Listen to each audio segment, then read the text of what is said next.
Hola chicos, este video nos invita a reflexionar cuáles son nuestros sueños y en qué parte nosotros estamos. ¿Estamos cumpliendo nuestros sueños o estamos en la famosa zona de confort del cual nos hace referencia este video?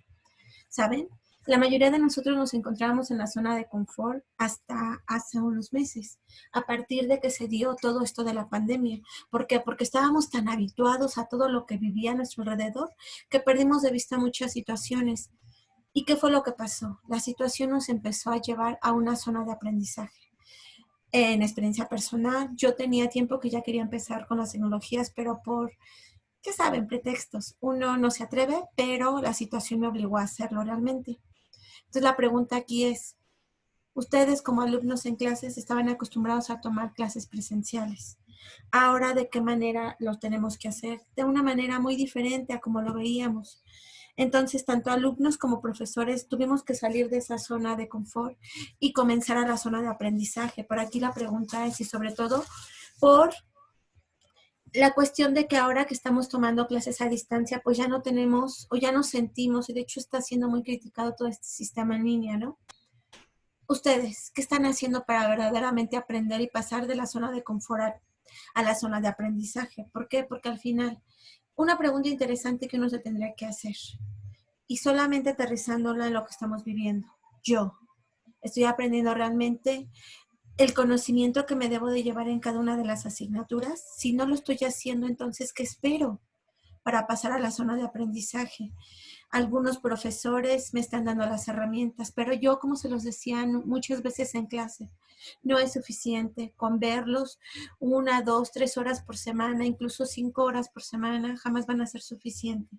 Tenemos todavía mucho que aprender, entonces eso nunca lo pierdan de vista. Para seguir nosotros evolucionando dentro de nuestras propias metas, de nuestros propios sueños, tenemos que salir constantemente de nuestra zona de confort. Si hasta ahorita ya sentimos que fue suficiente, ok, se vale, descansemos, no somos humanos que todo lo saben, no somos máquinas. Sí es cierto que poseemos un cuerpo maravilloso, pero también se cansa, entonces hay que saber darle nuestro tiempo, pero no tanto. Optimicen ese tiempo como ya lo habíamos comentado previamente y hagan de sus sueños una realidad. Y no se conformen con aprender lo básico, vayan más allá. Los invito a que salgan a distintas zonas y tampoco que sea tal grado que lleguen a la zona de pánico, porque eso ya es demasiado, eso ya es muy extremo. Debe de haber un intermedio, tal cual lo dice ahí, la zona de aprendizaje. Y siempre estar preguntándose, ¿no? ¿Por qué? ¿Con qué? ¿Para qué? ¿Por qué? ¿Cómo voy a hacer esto? Esas preguntas los van a llevar a adquirir nuevas habilidades para salir precisamente de esa zona de confort y avanzar dentro de lo que es la zona de aprendizaje. Muy bien, punto y aparte, chicos. ¿Qué vamos a ver el día de hoy?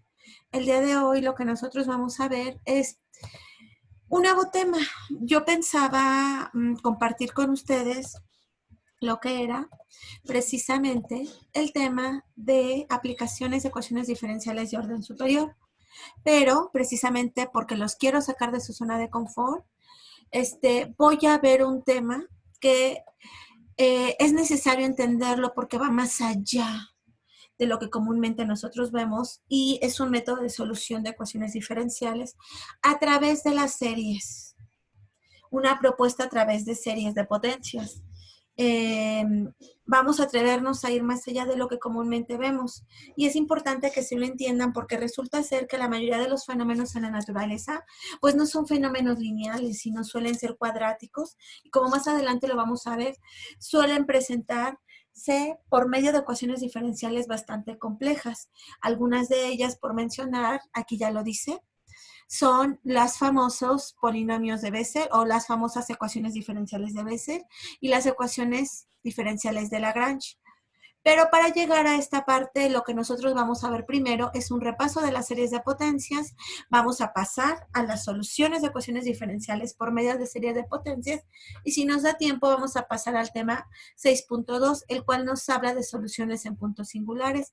Y en dado caso que no nos dé tiempo, porque ya saben que solamente dura de 1:30 a 2 horas la clase, vamos a pasar el siguiente lunes, ya para finalizar, a este tipo de soluciones, ¿ok? Muy bien, pues entremos en materia. ¿Por qué es importante estudiar este tipo de ecuaciones? Porque hasta ahorita nosotros hemos visto una única ecuación diferencial diferente de orden superior, que fue justamente la que estábamos analizando la clase pasada, que es la ecuación diferencial de Cauchy-Euler. Esta es una ecuación diferencial que también se puede resolver por medio de soluciones o series infinitas. Muy bien, ¿y por qué es importante expresarlas en términos de esto? Por lo siguiente, porque resulta ser que una ecuación diferencial no siempre de orden superior, no siempre tiene los coeficientes constantes, como lo hemos visto anteriormente, sino que pueden ir variando y pueden comenzar a aparecer otros términos. A estas ecuaciones diferenciales lineales de orden superior con coeficientes variables no se resuelven como comúnmente lo hemos estado haciendo hasta el día de hoy. ¿Cómo lo vamos a resolver? A través de lo que yo les comentaba hace unos minutos, a través de las famosas series infinitas. Y vamos a proceder con un método similar al que utilizábamos en el método de coeficientes indeterminados. Nada más que ahora, en vez de determinar los coeficientes de esos términos que nosotros proponíamos, vamos a determinar los coeficientes de nuestras series infinitas que vamos a proponer como solución. En esta sección, como ya lo había comentado, vamos a estudiar las series de potencias. Entonces vamos a realizar un repaso general de las series de potencias. ¿Por qué es importante entender las series de potencias? Por lo siguiente. Resulta ser que hasta ahorita nosotros hemos estudiado soluciones de ecuaciones diferenciales por medio de funciones que cumplen lo siguiente, que son continuas, que son derivables, que son integrables, en un conjunto o subconjunto de los números reales, pero resulta ser que en la realidad no todas las funciones son así. Existen un tipo de funciones que nosotros vimos desde el cálculo de una variable, que son las famosas funciones series y las famosas sucesiones, las cuales nos representan también comportamiento de la naturaleza, pero a través de comportamientos discretos, no continuos. Entonces resulta ser que vamos a comenzar a ver este tipo de comportamientos discretos. Muy bien. Una serie de potencias es una función que está definida a través de esta expresión que está aquí en azul. Es decir, es una sumatoria que va, recordemos, en este caso su límite inferior va desde n igual a 0 hasta infinito. Nuestra variable aquí no va a ser x. ¿Quién va a ser nuestra variable? N. Entonces tiene coeficiente c subíndice n, la distancia x menos a la n. Si nosotros desarrollamos esta sumatoria para n igual a 0, sustituimos aquí c subíndice de 0, x menos a la 0, que nos da 1. Cualquier número elevado a la 0 nos da 1, por lo que nos queda c subíndice 0 más. Recordemos que se les conoce, como ya habíamos dicho, de forma discreta, porque n normalmente únicamente toma valores enteros. Los valores intermedios entre los enteros no nos interesan, solo los enteros, por eso también se les conoce como funciones discretas. Para n igual a 1 tenemos c subíndice 1, x menos a la 1, que es este término que estoy señalando. C subíndice 1, x menos a. Para n igual a 2, al sustituir aquí vamos a tener más c subíndice 2, x menos a al cuadrado y así consecutivamente. Esta es una serie de potencias. No hay que perder de vista que la distancia entre cualquier valor de x y a nos indica que la serie está centrada en el punto A. Por ejemplo, si nosotros tenemos una serie que tiene este comportamiento sumatoria de n igual a 0 hasta infinito, de x más 1 a la n, esta sí es una serie de potencias, nada más que sea la n en este caso particular, ¿cuánto vale? 1. Y a en este caso particular es igual a menos 1. Entonces, esta es una serie de potencias que satisface esta forma general. Otro ejemplo es la que se escribe a continuación, que es la que voy a subrayar. La sumatoria de dos de n igual a 1 hasta infinito, de 2 a la n menos 1, x a la n, a que va a ser igual. Si nosotros desarrollamos los primeros términos, para n igual a 1 tenemos aquí 2 a la 1 menos 1, que nos da 2 a la 0, que es 1, por x a la 1, que es x. Cuando desarrollamos el segundo término, nos quedaría más 2 a la 2 menos 1, nos queda 1, o sea 2, por x al cuadrado, que es este término, 2x cuadrada, más, para el tercer término, que es n igual a 3, nos queda 2 a la 3 menos 1, que es 2, es decir, 2 al cuadrado, nos queda 4 por x al cubo, y así consecutivamente. Observemos. En este caso, x solamente está elevado a la n, lo que nos indicaría que x menos 0 elevado a la n es igual a este x a la n, por lo que nosotros decimos que esta serie de potencias, ¿en dónde está centrada? En el punto A igual a 0. Y estos dos ejemplos son un caso particular de esta forma general que vimos al principio. Esto es una serie de potencias. Muy bien. Ahora, hay varias características que tienen estas series de potencias. Aparte de que ya vimos dónde está centrada, también nos interesa hacia dónde converge. Recordemos que nosotros podemos decir que una serie converge a un punto, es decir, si todos y cada uno de sus sumandos tienden a un valor particular, es decir, todos tienden a este punto tal cual se observa aquí en la figura izquierda. Todos los términos tienden a un punto, no sé, supongamos A o B, para que no confundamos con nuestro centro, tienden a un valor B. Entonces, para ver matemáticamente que una serie converge, entonces se dice que esta serie, que normalmente se denota por estas llaves, y dentro serie de términos n de x converge siempre y cuando el límite de toda esta serie, cuando n tiende a infinito, exista. Si este límite existe cuando n tiende a infinito, observen, n es el valor mayor o el valor más grande que toma nuestra sumatoria. Aquí observemos que nuestra sumatoria va desde n igual a 0 hasta n mayúscula. Tomamos el límite de n tendiendo a ¿dónde? A infinito. De esta forma, de la serie de potencias que es c subíndice n, x menos a la n. Si este límite existe, entonces nosotros decimos que la serie que hace converge. Pero si el límite no existe y no llega a un valor finito, entonces ¿qué decimos? Que la serie entonces diverge. Otro punto importante de las series de potencias es el intervalo de convergencia. No todas las series convergen en todo el conjunto de los números reales, o en particular de los números enteros. Normalmente se dice que todas las series de potencias tienen un intervalo de convergencia. Este intervalo de convergencia es el conjunto de todos los números reales para los cuales la serie converge. Otro punto importante, ya que vimos que tiene un intervalo definido de convergencia, es el de radio de convergencia. Toda serie de potencias tiene un radio de convergencia que normalmente denotamos por R mayúscula. Entonces se dice que si ese radio es mayor que 0, entonces la serie de potencias converge para la distancia entre x menos el centro menor que r, y diverge para la distancia entre x y a mayor que r. Si la serie converge solo en su centro, entonces el radio es igual a 0. Pero si la serie converge para toda x, entonces se escribe r es igual a infinito.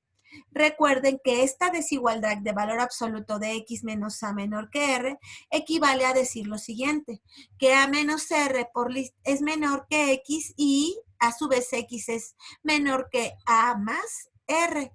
Este intervalo es justamente el intervalo de convergencia, donde obsérvese que el radio nos va a dirigir cuántos puntos a partir del centro de nuestra serie vamos a movernos hacia la izquierda y cuántos puntos hacia la derecha de acuerdo al radio. A la izquierda se resta y a la derecha se suma.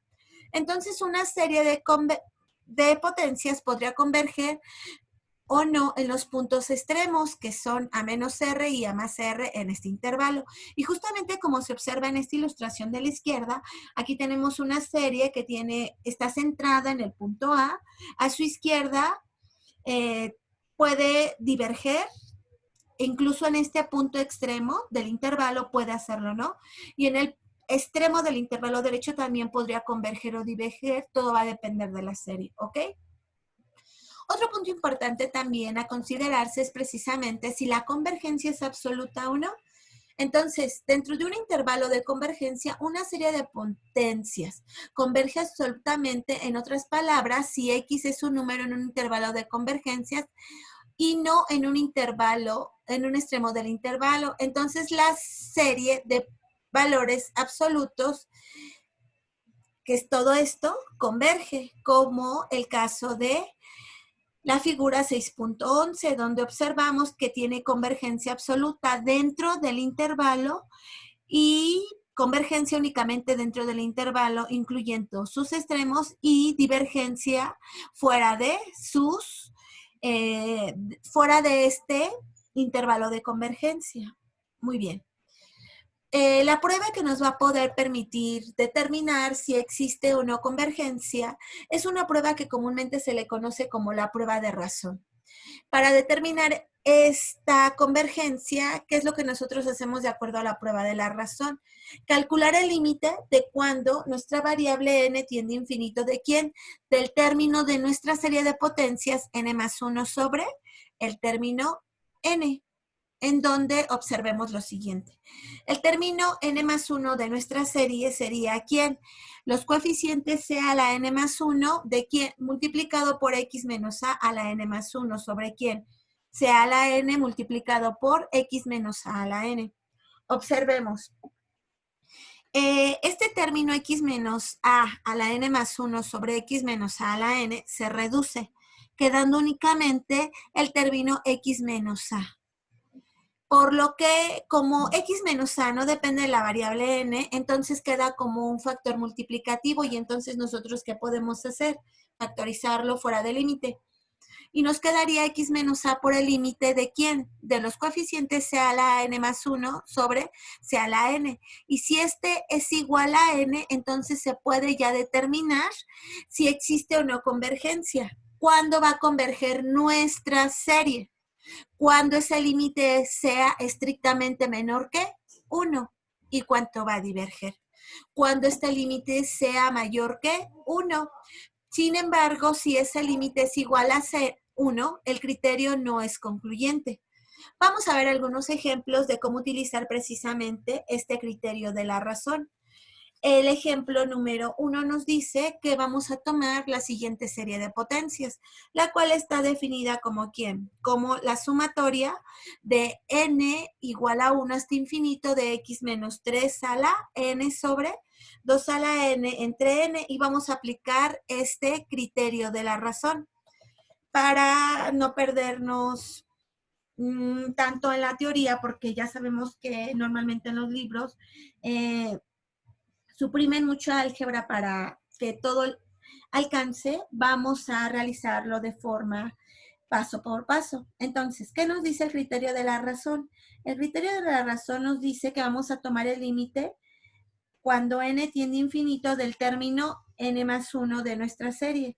Recordemos que en su forma más general nosotros tenemos la serie con su término n más 1 sobre la serie con su término enésimo. En este caso particular, nosotros tenemos que esto va a ser igual al límite de ¿quién? Cuando n tiende a infinito del valor absoluto del término S de la serie. El término n más 1 sería ¿quién? X menos 3 a la n más 1 sobre 2 a la n más 1 ¿por quién? Por n más 1. Y todo dividido sobre ¿quién? Sobre el término enésimo, que en este caso va a ser x menos 3 a la n y todo a su vez sobre 2 a la n por n. Muy bien, valor absoluto. Ahora voy a aplicar la regla del sándwich y observemos que en el numerador, aquí voy a borrar los términos. Esto que voy a encerrar en amarillo, lo voy a pasar al numerador y me va a quedar ¿quién? El límite cuando n tiene infinito de x menos 3 a la n más 1 por 2 a la n por n.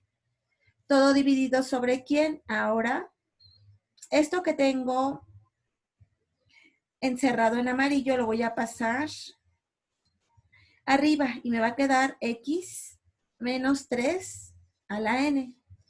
Entonces, esto se reduce de esta forma que acabo de obtener. Muy bien. Observemos. El término de x menos 3 a la n más 1 dividido sobre el término x menos 3 a la n se reduce en tal cual venía en la teoría original. Esto se puede ver como ¿quién?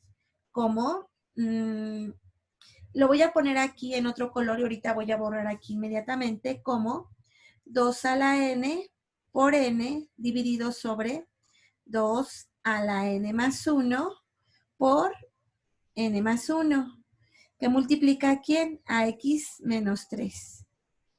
El término, por tener la misma base, se reduce. N más 1 con n me queda únicamente a la 1. Ok. Ahora, observemos. El término 2 a la n sobre 2 a la n más 1 también se reducen. Es una misma base, se restan. 2 a la n más 1 menos n nos queda 2 a la 1. Por lo cual, esto se va a ver como ¿quién? Como 2. Y entonces nos va a quedar lo siguiente. Nos va a quedar, voy a borrar lo que tengo dentro de mi valor absoluto y esto me va a quedar como ¿quién al final? Como x menos 3 por n sobre 2 por n más 1. ¿Ok? Ahora bien, observemos los términos x menos 3 y sobre 2 no dependen de la variable n, por lo que nosotros ¿qué podemos realizar? Lo siguiente, lo que vamos a realizar es el valor absoluto de una constante por una variable es el valor absoluto ¿de quién? De la constante. Es decir, esto se puede escribir de la siguiente forma. Voy a poner acá arriba ese término, que es x menos 3 sobre el valor absoluto de 2, que es 2. ¿Que multiplica quién? Aquí voy a ocupar mis técnicas de pizarrón mágico y me va a quedar el límite cuando n tiende a infinito de n sobre n más 1. Este límite, por ser un límite de la forma infinita, recordemos, por ser un límite de la forma infinito sobre infinito, aquí básicamente para poder calcular este límite nosotros dividimos todo sobre la función que aumenta más rápido. Observemos que en este caso la variable que aumenta más rápido es n, por lo que ¿qué realizamos? Todo lo dividimos sobre n, por lo que esto queda de la siguiente manera. Esto va a ser igual al límite cuando n tiende a infinito de n sobre n me queda 1. Entre n sobre n me queda 1 más 1 sobre n. Y aplicando las propiedades del límite, el límite de un cociente, para este caso es el cociente de los límites, y observamos por otra parte que el límite de 1 sobre n cuando n tiende a infinito tiende a 0. Entonces me queda 1 sobre 1. Este límite, ¿cuánto vale? 1. Voy a borrarlo todo y esto entonces va a ser igual a 1. Por lo que nos queda únicamente esto que aparece aquí. El límite de la razón de nuestra propiedad de la razón es 1. Pero muy bien, recordemos, voy a regresarme acá a la teoría de nuestro libro y observemos, nos dice que esto es igual a x menos 1, este límite, ¿cuánto dijimos que fue? Que fue, bueno, 1, nosotros factorizamos previamente x menos 3 sobre 2, o sea, esto quedó afuera, y el límite de n sobre n más 1 nos dio 1, por lo que nos queda únicamente x menos 3 sobre 2. Hasta aquí. ¿Qué va a pasar? Recordemos, ya ocupamos esta propiedad que se le conoce como la prueba de la razón. Al aplicar esta prueba, nosotros obtuvimos que para que este es un límite finito, pero para que converja, ¿qué tiene que pasar? Ese límite tiene que ser menor que 1. Y como tiene que ser menor que 1, voy a aplicar esta desigualdad y voy a hacer los siguientes comentarios. 1. Pues tiene que ser menor que 1, que es esta propiedad que tengo aquí abajo y que estoy subrayando el color verde. Este 2, este 1/2 que está multiplicando del otro lado de la desigualdad pasa multiplicando. Por lo que yo obtengo x menos 3 es menor que 2. Muy bien, recordemos. ¿Esto qué significa? Va a significar varias cosas. Uno, yo ya obtuve que para que mi serie converja, x menos 3 sobre 2 tiene que ser menor que 1, es decir, este pasa multiplicando y me queda x menos 3 menor que 2. Pero recordemos que este valor absoluto significa lo siguiente, que esto se encuentra entre ¿quiénes? Entre 2 del lado izquierdo menos 3 menor que ¿quién? Que x. Del lado derecho, x más 3. Esto significa dos cosas, así como está en el primer renglón. Que nuestra serie, ¿dónde va a estar centrada? En x igual a 3. Este es su centro. ¿Ok? Este es su centro. Aquí tenía 1. Ahora bien, aquí es 1 más 3. 2 más 3, perdón. Ahora, este 2 que aparece a la derecha, que nos indica que ese es el radio en el intervalo donde va a converger. En el intervalo donde va a converger nuestra serie, ¿dónde va a ser? 2 menos 3.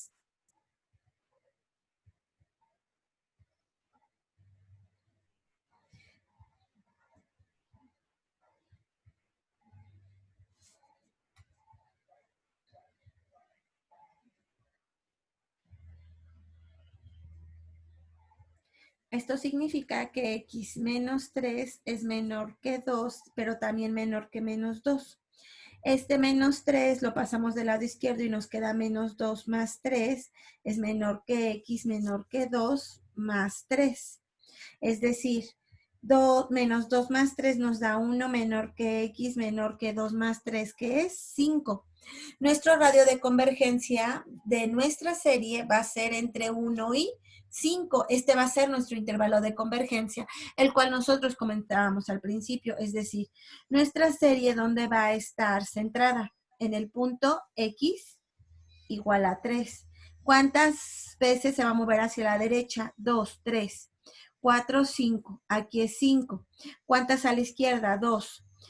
En este caso es 3, 2, 1. Es decir, este intervalo, aquí es 1, es nuestro intervalo de convergencia. Muy bien, que es justamente lo que ahorita va a explicar. Y tal cual ya se había comentado previamente, ¿quién va a ser nuestro radio de convergencia? Esto que obtuvimos aquí. Nuestro radio va a ser igual a 2 de convergencia para esta serie. Muy bien. Ahora, ya que tenemos esto, pues justamente es lo que aquí hace el autor. Nos dice, ok, nuestro radio de convergencia es R igual a 2 y nuestro intervalo de convergencia va a ser de 1 a 5. Ahora bien, una serie de potencias define, como yo ya lo había comentado previamente, una función que en este caso tiene términos discretos en infinitos y en particular solo va a converger en el intervalo de 1 a 5 y para el radio igual a 2 para el caso anterior. Pero de forma general, si el radio de convergencia es mayor que 0, entonces f es continuo y derivable e integrable en este intervalo de convergencia, a menos r y a más r. Además, obtenemos que sus derivadas y sus integrales están definidas en este intervalo. La convergencia en un extremo se podría perder por derivación o ganar por integración. Entonces tenemos que una serie de potencias descritas de esta manera, pues entonces dado que se puede derivar, si nosotros derivamos a primer orden, obtenemos y' es igual a quién. Recuerden que la variable ahora no es x, sino n. Entonces al derivar nos queda n veces x a la n menos 1. Si suponemos además que c de n es igual a 1. Ahora ya, esta es la primera derivada. Para la segunda derivada sería la misma sumatoria, y' es igual a la sumatoria de n igual a 0 hasta infinito de n por n menos 1 por x a la n menos 2. Pero no perdamos de vista que los primeros términos de la primera y de la segunda derivada ya no aparecen. Observen, cuando n es igual a 0, aquí en la primera derivada nos queda 0 por x a la n menos 1. Es decir, lo siguiente. Nosotros tenemos que y, de forma general, es igual a la sumatoria de n igual a 0 hasta infinito de c a la n x a la n. Su derivada, habíamos visto, es igual a la sumatoria de n igual a 0 hasta infinito de c subíndice n por n x a la n menos 1. Era lo que yo comentaba al respecto. Si nosotros tomamos el primer sumando, esto nos queda para n igual a n, c sub 0, multiplicado por n que vale 0 por x a la 0 menos 1, pues ya da igual porque todos aquí tengo 0. Entonces, cuando n es igual a 1, aquí tengo c subíndice 1 por x a la 0, que es 1. Es decir, el primer término no aparece, por lo que es conveniente que para la primera derivada mi sumatoria no comience desde 0, dado que ese término se hace 0, sino desde 1, por los mismos términos, dado que el primer sumando se hizo 0. Muy bien, derivemos a segundo orden. La derivada a segundo orden es igual a ¿quién? A la sumatoria de n igual a 0 hasta infinito de ¿quién? De c subíndice n que ya lo teníamos, por n menos 1 por x a la n menos 2. Ahora bien, algo análogo a lo que veíamos anteriormente. ¿Qué pasa si yo tomo n igual a 0? Cuando tomo el primer término que es n igual a 0, este término se hace 0. Pero cuando tomo n igual a 1, el término que se hace 0, ¿quién es? Este que estoy indicando en amarillo. Entonces, los dos primeros sumandos para mi segunda derivada se hace 0, por lo que es conveniente que mi segunda derivada comience su sumatoria desde n igual a 2 hasta infinito, de c subíndice n por n menos 1 por x a la n menos 2. ¿Ok? Ahora bien, una vez entendido esto, vamos a utilizar parte de esto que se acaba de comentar más adelante para las soluciones. Por lo que otra de las propiedades que nosotros vamos a tener es precisamente la propiedad de la identidad, que si nosotros tenemos una serie de potencias centrada en A igual a 0, entonces para R mayor que 0, los números X en el intervalo de convergencia, entonces Cn es igual a 0 para cada n. El punto más importante aquí es el de la analiticidad en un punto. Una función f es analítica en un punto A si se puede representar mediante una serie de potencias en x menos a con un radio positivo o infinito de convergencia.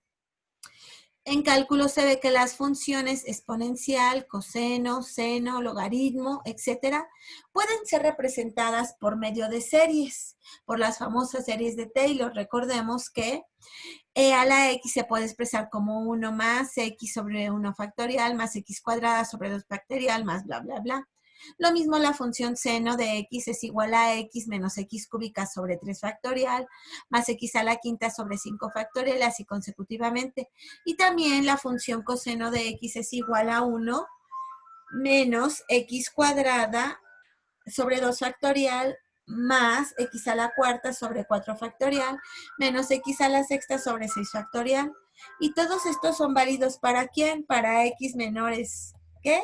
Infinito. Estas series de Taylor, normalmente centradas en 0, se les conoce específicamente como las famosas series de Maclaurin.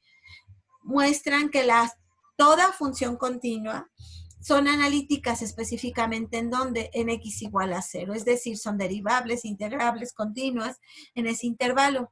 Ahora bien, ¿qué más se puede hacer con las funciones de series de potencias? Pues al igual que lo hacemos con cualquier polinomio, dado que ya representamos una función continua como la exponencial, seno y coseno, en términos de polinomios, pues estas también pueden hacerse, multiplicarse entre ellas mismas, como vamos a ver a continuación. Entonces, a esta propiedad pues se le conoce como comúnmente suma, producto y división de polinomios que se pueden dar entre ellos. Por ejemplo, la exponencial e a la x por seno de x se pueden multiplicar término a término. Recordemos, lo acabamos de ver hace unos minutos, la exponencial se puede expresar como 1 más x cuadrada sobre 2 más x cúbica sobre 3 factorial, así consecutivamente.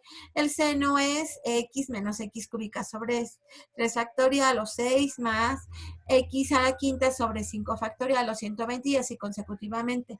Multiplicando término a término, porque al final son polinomios, esto se puede expresar de esta forma que aparece en este renglón que estoy seleccionando.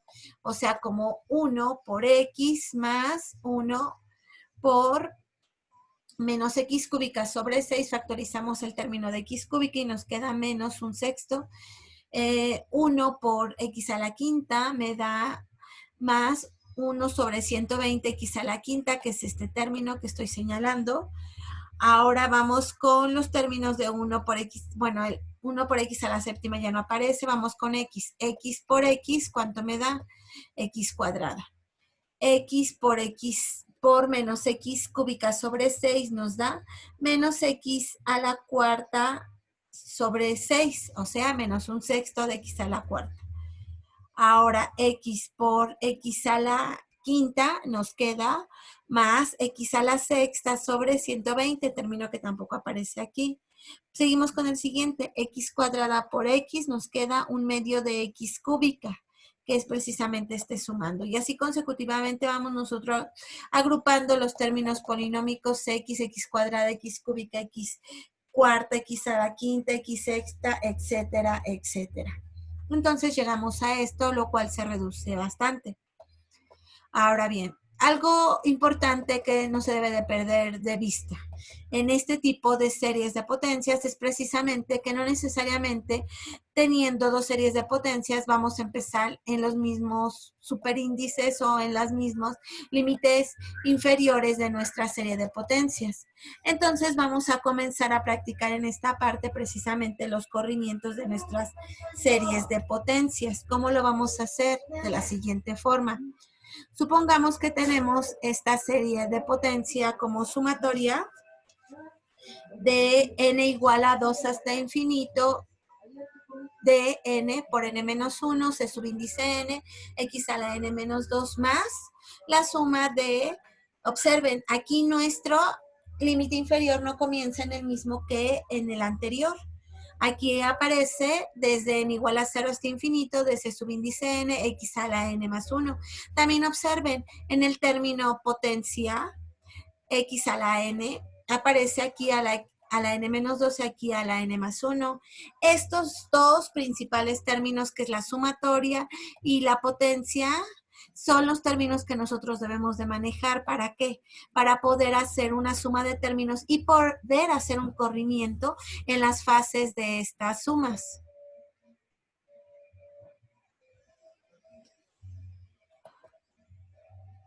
Muy bien.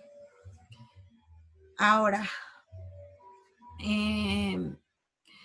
vamos a escribir esta serie en términos de un solo término, que es x a la k. Ahora bien, en este caso, esta serie está totalmente desfasada de lo que nosotros estamos acostumbrados a manejar como serie. Obsérvese. Observen que cuando n para el primer sumando, de hecho lo voy a hacer más paso a pasito, aquí se saltan un pequeño término, lo voy a hacer mejor en la pizarra para que no nos perdamos de vista los principales términos. ¿Cuáles son? A ver, a nosotros nos piden sumar estas series, que es n igual a 2 hasta infinito, ¿de quién? De n por n menos 1 por c subíndice n, x a la n menos 2 más la sumatoria de n igual a 0 hasta infinito de c subíndice n, x a la n más 1. Ahora bien, ¿qué es lo que realizamos? Y era lo que yo les decía. Tenemos que cuidar dos aspectos. Primer aspecto, que en estos términos de potencia, que estoy subrayando en color amarillo, tengan o comiencen desde los mismos valores. Que además de que los términos de las sumatorias pues aparezcan por lo menos en los mismos términos. Tratar de hacer que comiencen en el mismo término. Observen. Para el primer sumando que voy a subrayar, voy a señalar en color verde. Cuando n es igual a 2, observen, nosotros tenemos el término de 2 por 2 menos 1 por c subíndice 2 por x a la 2 menos 2 nos queda x a la 0. Lo único que hice fue sustituir el término de n, 2 menos 2, 0. Y aquí me queda x a la 0, pero x a la 0 es 1. Entonces aquí también al reducir me queda 2 por 2 menos 1, me queda 2, c subíndice 2. En este término, en el segundo sumando, cuando empiezo en n igual a 0, aquí tengo c subíndice 0, x a la 0 más 1 me queda x. Observen, x no comienza en el mismo término. Pero ¿qué pasa si yo desarrollo el segundo término en el primer sumando? Que es n igual a 3. Para n igual a 3, ¿yo qué voy a tener? Lo siguiente. Voy a continuar acá arriba, tengo un espacio. Me quedaría 3 por 3 menos 1, que es 2, por c subíndice 3, por x a la 3 menos 2, que es 1. Observen, este término que es x ya aparecen en ambos.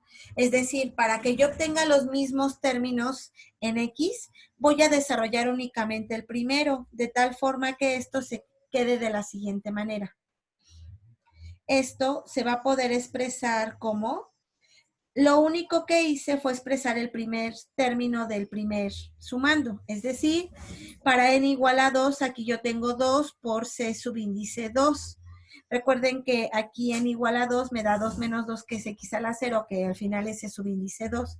Es decir, esto es igual a 2 veces c subíndice 2 más la sumatoria de n igual a 3 a infinito de ¿quién? De n por n menos 1 por c subíndice n por x a la n menos 2 más la sumatoria de n igual a 0 hasta infinito de c subíndice n x a la n más 1. ¿Ok? Ahora, estos términos, observen, las dos sumatorias que me dieron ya comienzan en el mismo término en x, en la misma potencia, que es 1. Lo voy a reescribir. Es decir, lo siguiente.